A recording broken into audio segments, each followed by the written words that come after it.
इसके पहले वाले वीडियो में हमने देखा था कि करंट कैरिंग वायर के आजू बाजू में क्या डेवलप होती है, मैग्नेटिक फील्ड। अपन ने वो स्टडी भी किया है, 12th में पूरा चैप्टर है अपने को magnetic field due to electric current. अब अपन ये देखेंगे कि करंट कैरिंग वायर के अंदर मैग्नेटिक फील्ड है क्या, और है तो कितनी है। ठीक है, बाहर का देखा है अपन ने, और थोड़े फॉर्मूले बचे वो देखेंगे, कुछ न्यूमेरिकल्स भी लिए थे। न्यूमेरिकल्स बोलने से अच्छा बोले थे, सिर्फ मेथड बताया था कैसे सॉल्व करने हैं, नंबर आए तो फिर नंबर डाल के उनको सिंप्लीफाई करना बचेगा खाली। तो अब अपन सिलेंड्रिकल कंडक्टर देख रहे हैं ऐसा।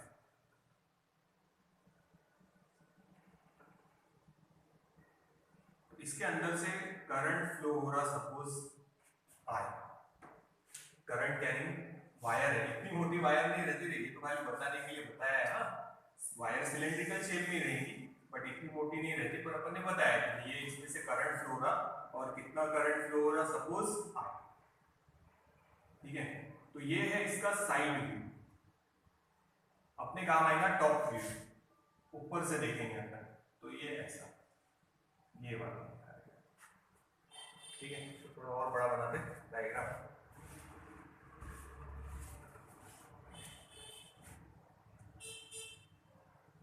ये टॉप व्यू बनाया। याद रखो सेंटर में मैग्नेटिक इंडक्शन 0, क्योंकि अपन जब एक्सिस पे रहेंगे यानी सेंटर पे, तो मैग्नेटिक इंडक्शन क्या लेना, 0। बट यहां कहीं तो भी है अपन, समझो। ठीक है, करंट कैरिंग वायर है सपोज ये, इसके बाहर तो अपन ने मैग्नेटिक इंडक्शन का फॉर्मूला निकाल चुके हैं, μ0I/2 पाई r। ये फॉर्मूला अपन डिराइव कर चुके हैं कि ये करंट कैरिंग वायर है जिसमें से करंट I फ्लो हो रहा, तो उसके बाजू में मैग्नेटिक इंडक्शन का फॉर्मूला क्या रहेगा, B = μ0I/2 पाई r। अब अपन देख रहे हैं कि वायर के अंदर मैग्नेटिक इंडक्शन है क्या। ठीक है, तो याद रखना सेंटर में 0, सेंटर में 0, क्यों 0 वो बाद में इक्वेशन में भी समझ में आ जाएगा, पर अभी फिलहाल याद रखो सेंटर में 0, लास्ट में लिख लेंगे। तो ये है अपना सेंटर, समझो O। ये पॉइंट पे मैग्नेटिक इंडक्शन निकालना है, बीच में कहीं तो भी है, सपोज अपन यहाँ पे at a distance r and total radius is suppose capital R। तो इसमें हमारे काम आएगा current density, J = I/A। 11th standard में करंट इलेक्ट्रिसिटी चैप्टर में हुआ है current density. Current density is defined as current per unit area. तो वो एक बार 11th की टेक्स्ट बुक खोल के देख लेना। तो अभी तक अपन ने क्या किया, ये करंट कैरिंग वायर है सपोज, उसके बाहर कितनी मैग्नेटिक फील्ड है वो निकालिए। अब अपन देख रहे हैं कि करंट कैरिंग वायर के अंदर मैग्नेटिक फील्ड कितनी है। ठीक है, तो इसको अपन ऐसे भी बोल सकते हैं, ये है सॉलिड सिलेंडर। हॉलो सिलेंडर के लिए देखेंगे, ये है सॉलिड सिलेंडर, पूरा सॉलिड सिलेंडर है, या सिलेंड्रिकल कंडक्टर या वायर भी कंसीडर कर सकते हैं। ठीक है, अब पूरे इसमें से करंट कितना जा रहा है, तो इतने इसमें से करंट कितना जा रहा होगा वो पता चलेगा करंट डेंसिटी से। डेंसिटी सब जगह क्या रहेगी, सेम। जैसे आप गैस किसी कंटेनर में डालो तो कैसे, छोटे कंटेनर में हो तो वो छोटे कंटेनर में रहेंगे, आप उसको ओपन कर देंगे पूरे रूम में स्प्रेड हो गए तो इक्वली पूरे रूम में स्प्रेड होंगे। ठीक है, यानी वो जितना वॉल्यूम आप देंगे उतना ऑक्यूपाई करेंगे, हर जगह उनकी डेंसिटी क्या हो जाएगी, सेम। वैसे ही यहाँ पे सभी इलेक्ट्रॉन की करंट डेंसिटी, जैसे पूरे कंडक्टर में करंट डेंसिटी सेम, तो अपन लिख रहे हैं टोटल कंडक्टर, यानी ये पूरा समझो, टॉप व्यू देख रहे हैं तो पूरा करंट डेंसिटी, और इतने सर्कल में जो करंट डेंसिटी है या इतनी पार्ट है, समझो यहाँ पे बनाना चाहे तो आप ऐसा बना सकते हैं कि इतना पोर्शन कंसीडर कर रहे हैं।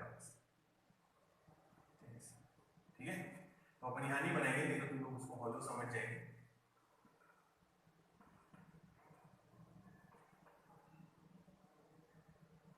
ठीक है, तो इतना ये जो डॉटेड है उसके अंदर कितनी है करंट डेंसिटी, वो है J'। तो डेंसिटी पूरे इसमें लेंगे या इतने इसमें लेंगे, दोनों जगह क्या आएंगी, सेम। सो टोटल करंट है I/एरिया, अभी फिलहाल पाई r² टोटल इसके लिए। अब इसके अंदर कितना करंट है वो निकालना है, तो I' और इसका area pi r²। So we can say current through this dotted line, या अपन बोलेंगे एम्पीरियन लूप, इसको क्या बोलेंगे, एम्पीरियन लूप। उसके अंदर कितना करंट है, उसी के हिसाब से मैग्नेटिक फील्ड रहेंगी। So I dash can be written as pi और pi cancel, I into R square upon capital R square. This is our equation number 1। ठीक है, तो करंट कैरिंग ये वायर है, समझो ये वायर यहाँ पे टॉप व्यू दिखाया है, ये टॉप व्यू है, सिर्फ सर्कल ही दिखेगा टॉप से देखेंगे तो। इसके बाहर मैग्नेटिक फील्ड कितनी है वो तो अपन निकाल चुके हैं, पर अंदर कितनी मैग्नेटिक फील्ड है वो निकालना है। सेंटर में मैग्नेटिक फील्ड 0 बता दिया है, पर यहाँ कितनी है मैग्नेटिक फील्ड वो पता करना है। तो अपन ने क्या किया, वहां एक इमेजिनरी सर्कल बना लिया ऑफ रेडियस स्मॉल आर, जितने डिस्टेंस पे अपने को मैग्नेटिक इंडक्शन निकालना है, तो वहां पे अपन ने इमेजिनरी एम्पीरियन लूप बना लिया। अब टोटल जितनी करंट डेंसिटी है उतनी करंट डेंसिटी इसमें भी रहेंगी, उतने एरिया में भी करंट डेंसिटी सेम रहेगी। तो करंट डेंसिटी पर से अब इसमें से कितना करंट जा रहा वो पता चलेगा। तो इस एम्पीरियन लूप पे यहाँ मैग्नेटिक इंडक्शन निकालेंगे एम्पियर्स लॉ लेके। So line integral of magnetic induction over a closed Amperian loop, हाँ, it is equals to mu 0 times the net current. अब उस सर्कल के अंदर नेट करंट कितना है वो अपन ने निकाल लिया, टोटल करंट पर से नेट करंट निकाल सकते हैं। यहाँ पे देखो कैसे निकाला, समझ में आया? यूज एम्पीरियन लूप का करके, मतलब एम्पियर्स लॉ का यूज कर रहे हैं अपन वहां पे, पर समझना टोटल करंट कितना है वो अपने को पता है, पर इसमें से कितना करंट जा रहा खाली वो निकालना है, क्योंकि इसके अंदर मैग्नेटिक इंडक्शन ये पॉइंट पे निकालना है, इसके अंदर कितना करंट है वो मालूम होना चाहिए। तो मैग्नेटिक इंडक्शन अब इस फॉर्मूले से निकालेंगे। ठीक है, तो करंट डेंसिटी सेम रहेगी हर जगह, तो वही लिया है टोटल करंट डेंसिटी, और इसके अंदर कितनी करंट डेंसिटी है वो same.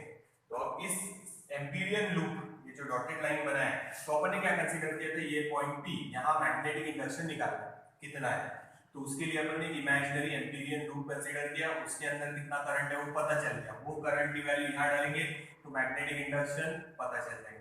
Amperes law, line integral of magnetic induction over a closed loop is equals to mu 0 times the net current. ये नेट करंट मिल गया, तो B का आंसर मिल जाएगा। तो देखो B बाहर, integration of dl is equals to mu 0 I dash की value total current I r square upon r square, ये लिख लिया। अब dl सभी एलिमेंट ऐड कर देंगे इसके, तो क्या मिलेगा, circumference.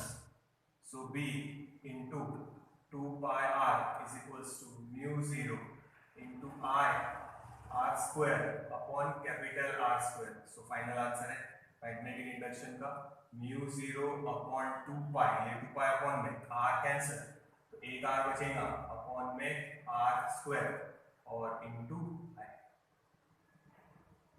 So this is the final answer. इतना मैग्नेटिक इंडक्शन का फॉर्मूला है। कहीं पे भी पूछा तो r की वैल्यू डाल दो, small r, capital R is the radius, small r, यानी सेंटर से कोई भी डिस्टेंस बोला तो वहां पे आप वायर के अंदर या उस कंडक्टिंग सिलेंडर के अंदर मैग्नेटिक इंडक्शन ये फॉर्मूले से निकाल सकते हैं। अब सेंटर में बोला किसी ने कि सेंटर में बताओ कितनी है, सेंटर में तो r की वैल्यू क्या डालेंगे, 0, r की वैल्यू 0 डाल दो, तो मैग्नेटिक इंडक्शन इज, बोला था ना सेंटर में 0, तो ये सेंटर में। बाकी वायर के अंदर किसी भी पॉइंट पे आपको मैग्नेटिक इंडक्शन निकालने के लिए बोला तो ये वाले फॉर्मूले से निकालना, mu 0 upon 2 pi r into I upon r square. ये r रेडियस है, ये r उस पॉइंट से डिस्टेंस r। तो वायर का ये साइड व्यू, ये टॉप व्यू। अपन यहाँ पे मैग्नेटिक इंडक्शन निकालना है, तो इसको एम्पीरियन लूप से कवर किया, एम्पियर्स लॉ लगाने वाले हैं। तो इस यहाँ पे मैग्नेटिक इंडक्शन कितना रहेगा, जितना ज्यादा उसके अंदर करंट है, तो करंट है I डैश। तो करंट कैसे फाइंड आउट किया है, तो करंट ये इससे फाइंड आउट किया है करंट डेंसिटी से। तो एम्पियर्स लॉ ही लगाया यहाँ पे भी, देख लो एक बार फॉर्मूला ध्यान से। डेरिवेशन तो काम का नहीं है, पर ये हुआ नहीं था अपना इसलिए बता दिया, डायरेक्ट फॉर्मूला भी याद रखेंगे तो भी चलेगा।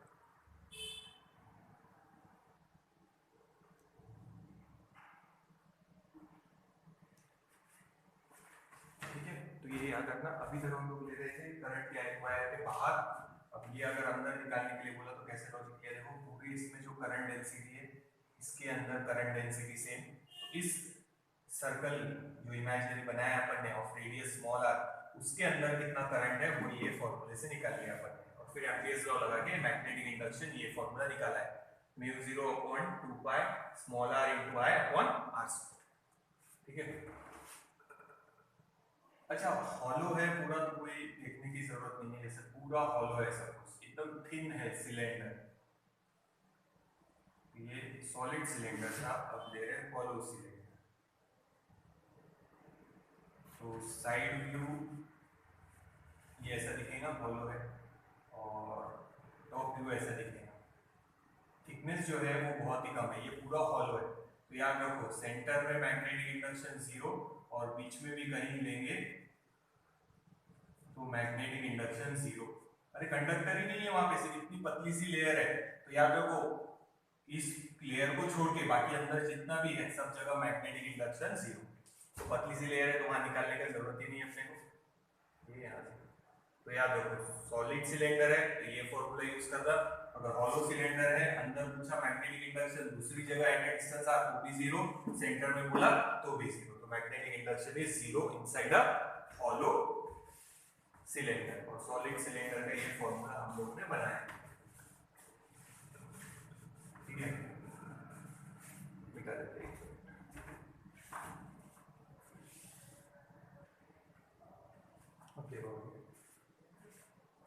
सर्कुलर कॉइल का फॉर्मूला ये भी अपन ने इसमें डिराइव किया है चैप्टर में, तो अपन ने डायग्राम तो ऐसी बनाई थी, टेक्स्ट बुक में वर्टिकल थी इसलिए हम लोगों ने वर्टिकल बनाया था, और अभी फिलहाल हम हॉरिजॉन्टल बनाएंगे, उसको बता देते एक बार। ये ऐसा था, ये एक्सिस पे मैग्नेटिक इंडक्शन निकालना था, तो ये अपन ने Z से डिनोट किया था, रेडियस कैपिटल R से डिनोट किया था, देख लेना डायग्राम और डेरिवेशन भी देख लेना, पढ़ना तो है ही वैसे भी बोर्ड के लिए, तो एक बार देख लेना। Mu 0 n I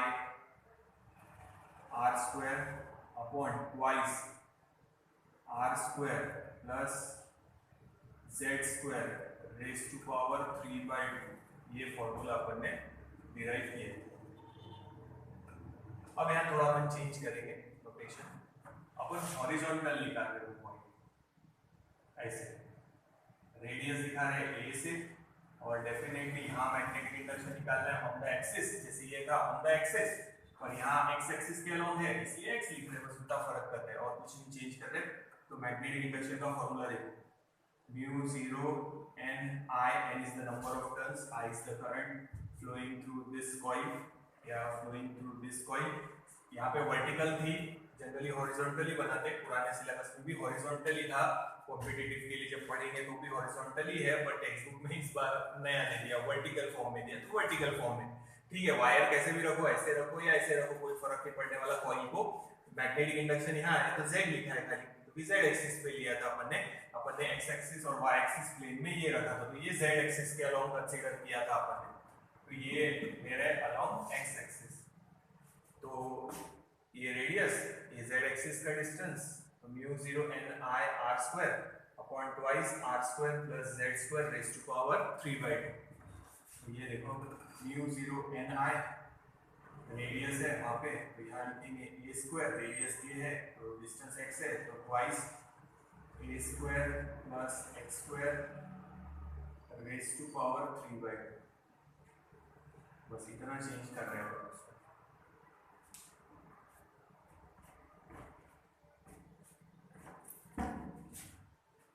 same formula है, ये फॉर्मूला अपन ने डिराइव किया है, ये z एक्सिस कंसीडर किया है, coil is in xy plane अपन ने कंसीडर किया है, z एक्सिस है तो z डिस्टेंस लिया था, रेडियस r लिया था, ये फॉर्मूला डिराइव किया है, mu 0 n I r square upon twice r square plus z square raise to power 3/2, ये फॉर्मूला अपन ने डिराइव किया है।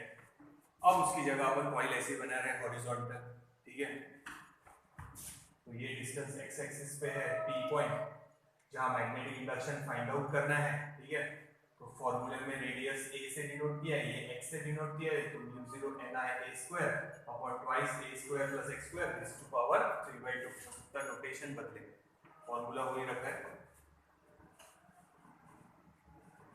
पुराने सिलेबस में 11th में था ये चैप्टर, मतलब ये पोर्शन, चैप्टर नहीं ये पोर्शन समझो, तो वो हॉरिजॉन्टल कॉइल से डिनोट किया था वहां पे, बट ठीक है इस बार वर्टिकल से है तो वर्टिकल से कर लिए थे हमने।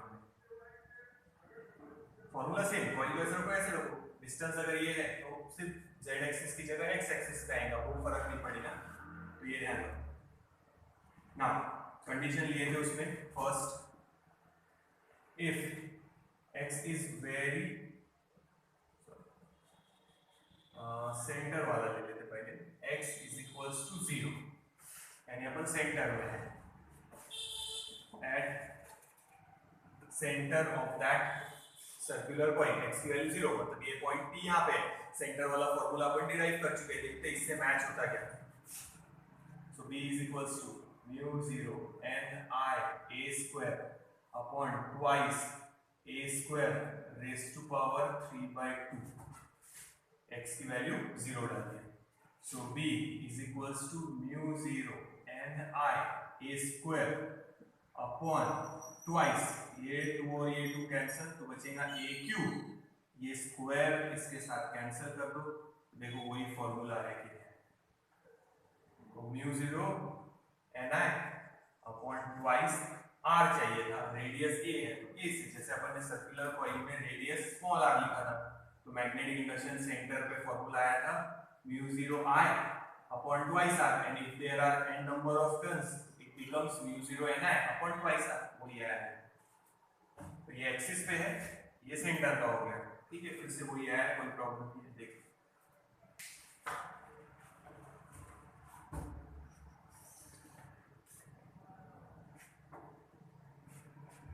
एक और कंडीशन दे रहे हो, ध्यान रखो।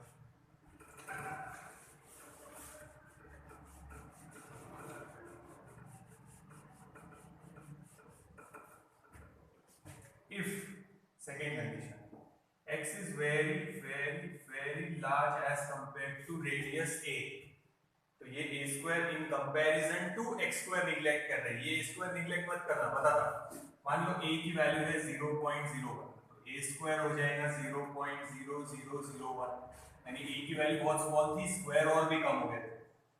अब x बहुत लार्ज है, समझो वो है 40 सेंटीमीटर, यानी कॉइल इतनी सी है और डिस्टेंस ज्यादा है, ठीक है, ये कॉइल इतनी सी, ठीक है, रेडियस ये और डिस्टेंस ज्यादा, ठीक है, तो इसका स्क्वायर आएगा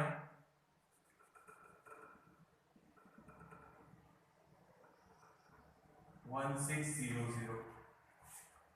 तो अब इसमें ये टर्म ऐड करो नहीं करो कोई फर्क नहीं पड़ने वाला, पर यहाँ तो फर्क पड़ेगा ना, ये नहीं हटाना है, a स्क्वायर ये हटा रहे in terms of this x square, ठीक है, तो बाहर वाला a स्क्वायर नहीं हटाना है, उससे पूरी वैल्यू चेंज हो जाएंगी। अपन बोल रहे हैं कि x is very very large as compared to a, तो अपन ये जो a स्क्वायर है उसको निगलेक्ट कर रहे हैं in comparison to this x स्क्वायर। So b is equals to mu 0 n I a square upon twice x square, और ये 2 कैंसिल, a स्क्वायर को तो निगलेक्ट करना है, तो x cube,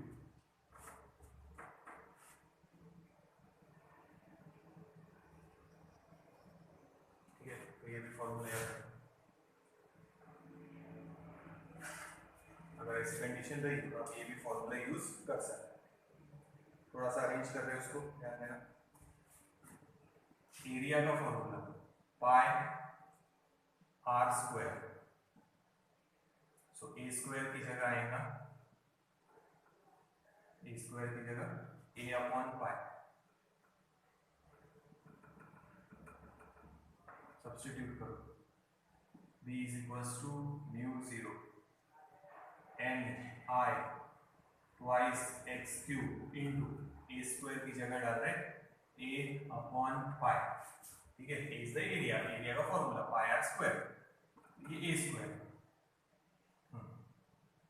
so b is equals to mu 0, थोड़ा arrange कर रहे हैं, 4 पाई, 2 था 4 कर दिया, तो यहाँ ले लेंगे एक्स्ट्रा 2, ब्रैकेट में ले रहे हैं n I a upon x cube, so final step पे ध्यान देना।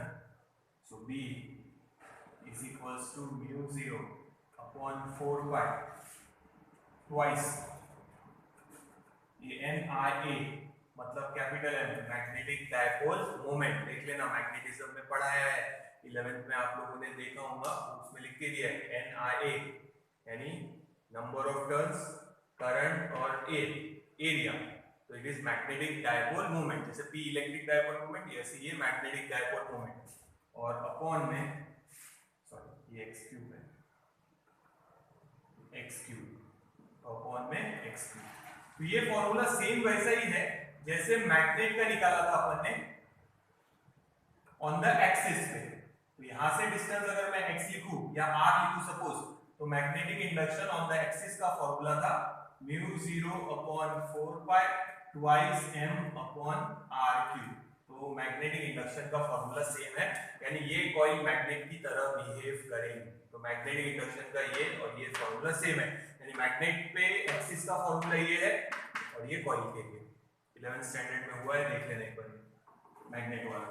तो कंपैरिजन है, नहीं भी लिखे तो चलता है, यहाँ तक याद रखना है, सिर्फ करके बता दिया, ध्यान रखना।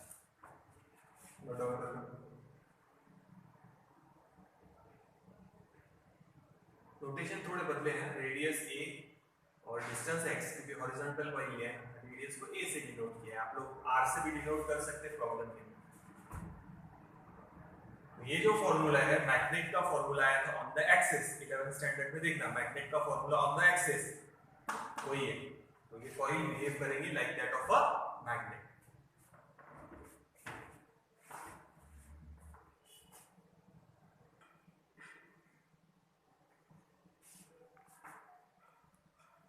ये देखो, ये देखो, ये दिख रहा है सामने, ये है एक्सिस का फॉर्मूला, 11th की टेक्स्ट बुक में है आपके मैग्नेट का। ठीक है, तो ये फॉर्मूला देख लेना। तो ये जो अभी निकाला है अपन ने उसके साथ मैच हो चुका है, μ0 अपॉन 4 पाई। तक क्लियर नहीं आ रहा हूँ, अब देखो, ठीक है, टेक्स्ट बुक में देख लेना ये, तो इसके साथ मैच हो गया वो। तो टेक्स्ट बुक में उतना पोर्शन है अपने को, μ0 upon 4 pi twice m upon r cube है, वहाँ पे यहाँ x क्यूब आया। तो हॉरिजॉन्टल मैग्नेट जो है एक्सिस पे, बाहर मैग्नेट के एक्सिस पे जो मैग्नेटिक फील्ड है, तो कॉइल के भी एक्सिस पे वही मैग्नेटिक फील्ड है। तो the coil is behaving like a magnet. तो यहाँ भी प्रूव हो जाता कि current carrying coil behave as a magnet या इट डेवलप्स मैग्नेटिक फील्ड। तो करंट कैरिंग वायर और मैग्नेट दोनों मैग्नेटिक फील्ड डेवलप करते याद रखना। तो दोनों का आंसर सेम दिया है। मैग्नेट का आंसर अभी बताया मैंने 11th में हुआ है, आप लोग देख लेना एक बार फिर से। ये नॉर्थ पोल, ये साउथ पोल, ये पॉइंट P, ये डिस्टेंस लिया था r। तो मैग्नेटिक इंडक्शन का फॉर्मूला ऑन द एक्सिस था μ0 upon 4 pi twice m upon r cube, वही फॉर्मूला हमारा है कॉइल के लिए। सिर्फ डिस्टेंस यहाँ r से डिनोट किया था, यहाँ x से डिनोट किया। देख रहे हैं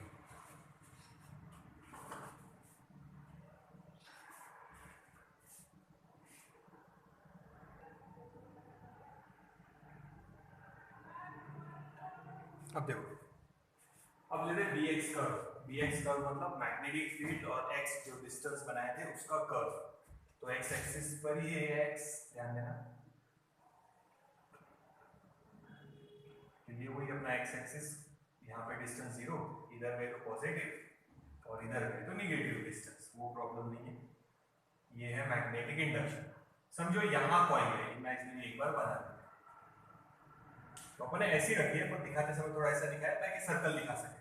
तो मैग्नेटिक फील्ड यहाँ जब रहेंगे तो मैक्सिमम रहेंगी, इधर तुम जितना जाएंगे और या इधर जितना जाएंगे उतनी ही मैग्नेटिक फील्ड कम होती जाएंगे। ठीक है, आप एक्सिस से दूर जा रहे हैं, मतलब सेंटर से दूर जा रहे हैं, कॉइल से दूर जा रहे हैं, तो मैग्नेटिक फील्ड कम होगी। तो सेंटर में मैग्नेटिक फील्ड अगर दिखाऊं तो मैक्सिमम पाथ में जाएंगे, तो मैग्नेटिक फील्ड दोनों तरफ कम होती जाएगी। तो ये है bx कर्व। तो इसको अच्छे से बना रहे हैं। तो यहाँ मैग्नेटिक फील्ड समझो 10 है, ये एक्सिस के हिसाब से सेंटर में, तो मैक्सिमम। फिर आप मैग्नेट से दूर जा रहे हैं, यानी आप कॉइल से दूर जा रहे हैं, मैग्नेटिक फील्ड जो प्रोड्यूस कर रहा है उससे दूर जा रहे हैं, तो डेफिनेटली मैग्नेटिक फील्ड जैसे जैसे डिस्टेंस बढ़ते जाएगा, मैग्नेटिक फील्ड वैसे वैसे कम होते जाएंगे।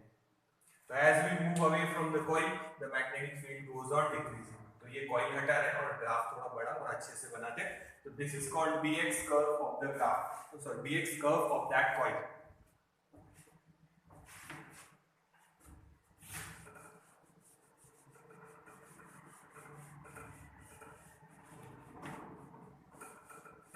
बना रहे हैं आप, कॉइल नहीं बनाएंगे, ध्यान देना।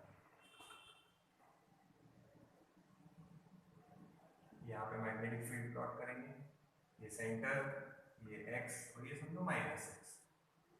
तो यहाँ मैग्नेटिक फील्ड मैक्सिमम और बाकी दोनों तरफ मैग्नेटिक फील्ड डिक्रीज होगी कॉइल की।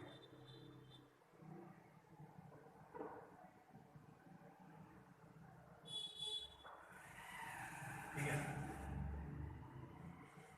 कर्व एक जैसे बना। अब यहाँ देखेंगे अगर तो अप्रोक्सीमेटली स्ट्रेट लाइन जैसे, इधर कर्व है और इधर भी आगे कर्व है, इतना पॉइंट अप्रोक्सीमेटली स्ट्रेट लाइन है। स्ट्रेट लाइन का मतलब ये होता कि अगर वहां स्लोप निकालेंगे यानी ट्रायंगल बनाएंगे तो ये लाइन का स्लोप कांस्टेंट आएगा। स्लोप पता है आप लोगों को कैसे निकालते हैं, y coordinate upon x coordinate यानी db अपॉन dx। ठीक है, देख लो एक बार समझ में आ रहा है। यानी कोई भी लाइन का अपन स्लोप निकालना है तो अपन वहां एक ट्रायंगल बनाते और स्लोप का फॉर्मूला है y coordinate upon x coordinate. देख लो एक बार, y coordinate upon x coordinate. तो स्ट्रेट लाइन में कहीं पे भी यहाँ पे छोटा भी ट्रायंगल बनाएंगे, यानी इतना बड़ा न बनाते हुए यहाँ पे अगर आप छोटा भी ट्रायंगल बनाएंगे, यानी ये स्ट्रेट लाइन है, इसका स्लोप निकालने के लिए या तो ये ट्रायंगल बनाओ या इतना बड़ा ट्रायंगल बनाओ, आंसर विल रिमेन सेम। तो ये लाइन स्ट्रेट लाइन है, यानी db अपॉन dx कैसे भी बनाएंगे तो वहां पे क्या रहेगा, कांस्टेंट। तो ये जो दोनों तरफ एक एक ऐसे पॉइंट आए हैं, समझो ये यहाँ पे और समझो ये यहाँ पे, तो ये आएगा a/2 पे। कहाँ पे आएंगे, a/2 पे। ये याद रखना, फिल इन द ब्लैंक के लिए। ये जो कंडीशन आएंगी वो कहाँ आएंगी, a/2। x की वैल्यू कितनी, a/2। a is the radius of the coil, याद रखो। यानी ये अगर कॉइल लेंगे जिसमें से करंट फ्लो रहा है तो आप इधर बनाओ या इधर बनाओ, कितना डिस्टेंस, a/2 या a/2, तो वहां पे ये मैग्नेटिक फील्ड मिलेंगी जहां पे db upon dx approximately constant रहेगा इतने इसके लिए। ठीक है, तो स्ट्रेट लाइन जैसा आएगा। these points are called, याद रखना ये a/2 डिस्टेंस पे, these points are called points of inflection। तो इन्फ्लेक्शन नहीं, अभी इन्फ्लेक्शन ही समझ में आता अपने, inflection.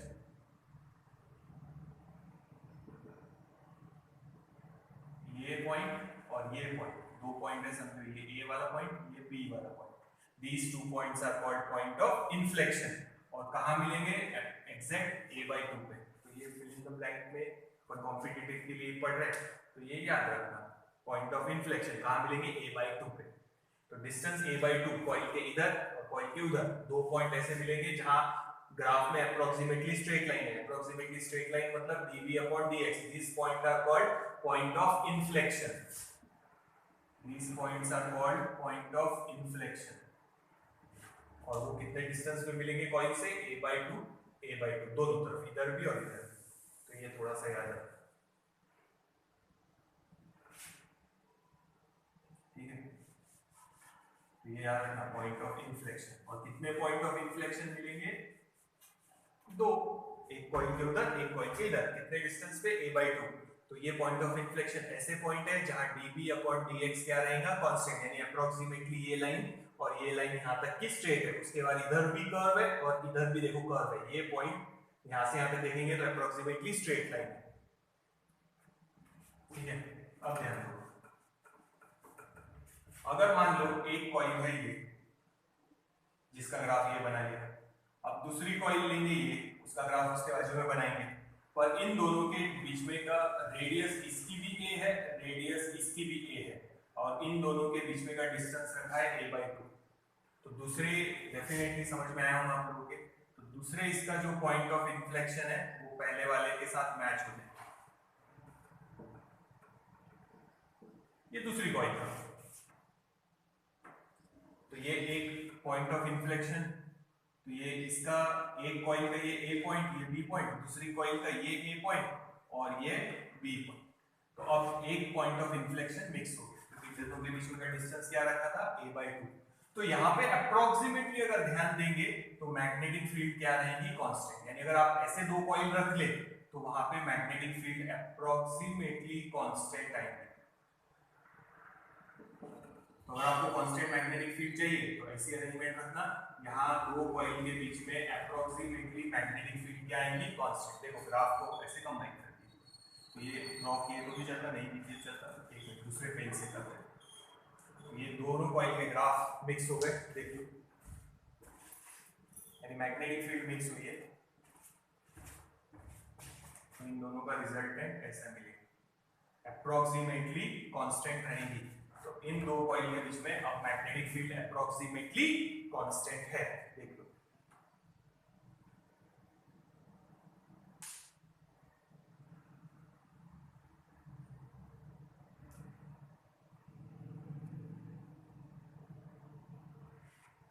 So this arrangement is called Helmholtz coil.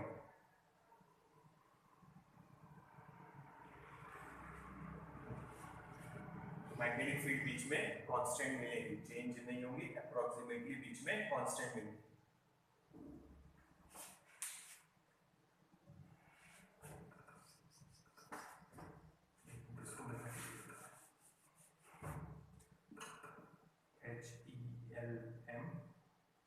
HELMHOLTZ करना, हेल्महोल्ट्ज कॉइल।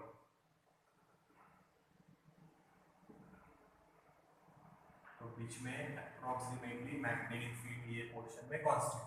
तो ये एक कॉइल, ये दो coil, this are called Helmholtz coil, और दोनों की रेडियस सेम है a, इसकी भी रेडियस है a, पर उन दोनों के बीच में का डिस्टेंस है a/2। तो अब यहाँ कितने पॉइंट ऑफ इन्फ्लेक्शन है, 1 2 3 3 ही क्यों, क्योंकि एक कॉइल का एक ही जगह पे आया है, दो कॉइल का सॉरी एक ही जगह पे आया है, 1 2 3 पॉइंट ऑफ इन्फ्लेक्शन है। अगर वो दूर होते तो 4 होते पॉइंट ऑफ इन्फ्लेक्शन, पर अगर उनका डिस्टेंस a/2 है तो ये 1 ये 2 और ये, और बीच में मैग्नेटिक फील्ड अप्रोक्सीमेटली कांस्टेंट रहेंगी। This arrangement is called Helmholtz coil, HELMHOLTZ coil. देख लेते हैं, तो ये नाम याद रखना है। तो 3 पॉइंट ऑफ इन्फ्लेक्शन है, अगर ऐसे अरेंजमेंट रखेंगे तो 1 ये 2 और ये, इन दो कॉइल के बीच में मैग्नेटिक फील्ड अप्रोक्सीमेटली कांस्टेंट है। तो कांस्टेंट मैग्नेटिक फील्ड चाहिए तो ऐसे अरेंजमेंट कर सकते हैं। दिस अरेंजमेंट इज कॉल्ड, याद रखो, हेल्महोल्ट्ज कॉइल।